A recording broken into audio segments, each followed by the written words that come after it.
Fala pessoal, meu nome é Felipe da Silva, eu sou fisioterapeuta e hoje estou gravando uma série de vídeos com orientações que eu forneço aos meus pacientes e aos seus familiares que sofreram um acidente vascular encefálico e estão apresentando comprometimentos decorrentes de um acidente vascular encefálico. No primeiro vídeo eu falei sobre a importância da organização do quarto, do ambiente onde esse paciente ele vai repousar, como forma de promover a estimulação sensorial naquele membro, naquele hemicorpo que está mais comprometido. E hoje eu vim falar com vocês um assunto que, por mais que já existam vários vídeos aqui na internet, vários vídeos nas redes sociais falando sobre, é o que eu ainda vejo alguns pacientes que chegam até mim reproduzirem, que é o uso da bolinha para estimular o paciente a estar flexionando, estar apertando a bolinha naquele membro que está acometido. Um paciente que sofre acidente vascular encefálico, ele vai sofrer uma lesão que vai trazer uma série de comprometimentos. No componente motor, nas funções motoras, nós vamos observar o que nós chamamos de comprometimentos do neurônio motor superior, que são os neurônios que estão presentes lá no nosso cérebro, lá no nosso encéfalo. Daí o comprometimento dessas estruturas, ele leva, entre outras coisas, a um desenvolvimento que nós chamamos de hipertonia elástica. O que é isso? Os pacientes que sofrem um acidente vascular encefálico, eles vão desenvolver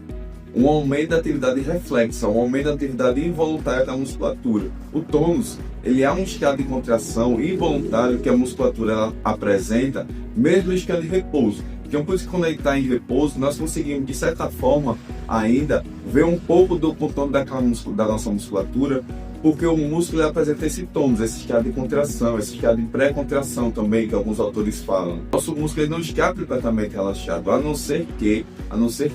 nós apresentemos uma lesão do tipo plegia, uma lesão em algum nervo periférico que realmente paralise o músculo, ele fique plástico, ele fique sem movimento nenhum, ele fique sem atividade muscular, atividade motora nenhuma naquele local, e aí o músculo ele vai ficar com aquele aspecto flácido. Já no acidente vascular encefálico, após uma fase inicial, o paciente vai apresentar flacidez e ausência de respostas motoras naqueles membros que estão acometidos, naquele hemicorpo acometido. O paciente ele vai evoluir com o aumento dessa atividade reflexa, com o aumento desse tônus, que aí vai ser chamado de hipertonia. Hiper de aumento, tonia vem do tônus muscular. E aí essa hipertonia ela vai atingir preferencialmente a musculatura que é dita musculatura antigravitacional, que no caso dos membros superiores são os músculos flexores, que seriam os músculos que nós usaríamos para poder erguer nosso corpo.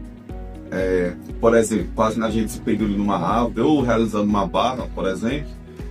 E a musculatura extensora dos membros inferiores, que é a musculatura que vence a gravidade também para erguer o nosso corpo, quando nós mudamos da posição sentada para a posição em pé. E aí, claro, a musculatura flexora, como a musculatura extensora nos membros superiores e nos membros inferiores, elas têm que ser trabalhadas, elas têm que ser estimuladas, elas têm que ser fortalecidas, mas essa estimulação, esses exercícios que serão utilizados, que serão trabalhados, eles vão ser realizados de uma forma que não estimule que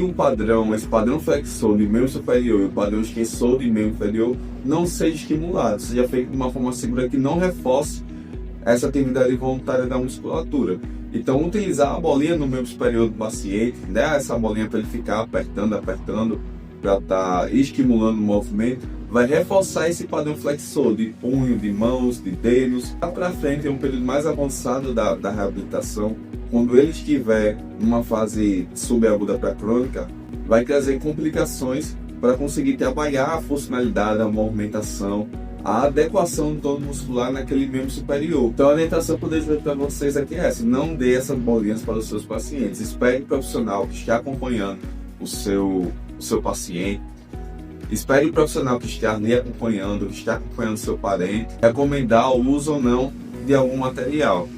E aí, numa fase inicial, numa fase aguda do AVC, o que é mais recomendado é, quando o paciente estiver em decúbito dorsal, quando o paciente estiver deitado de barriga para cima, é colocar apoios em seu membro superior, de forma que o braço, o membro superior, ele fique mais elevado do que a altura do ombro, para poder prevenir a formação de edema e também para prevenir o chamado ombro doloroso. Então, usem travesseiros, usem almofadas, usem apoios para elevar esse membro superior acima da altura do ombro, acima da altura do corpo, e colocar ele um pouco mais afastado no movimento que a gente chama de movimento de abdução do ombro, e sempre estimulando a deixar a mão do paciente aberta, evitar deixar os dedos, os punhos flexionados, colocar um apoio embaixo da mão, para poder estimular essa abertura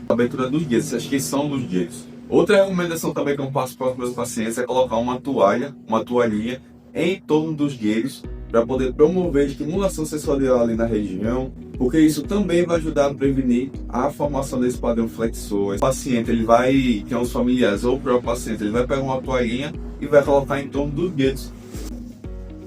Mas está aqui a nossa mão, então a gente vai colocando o papel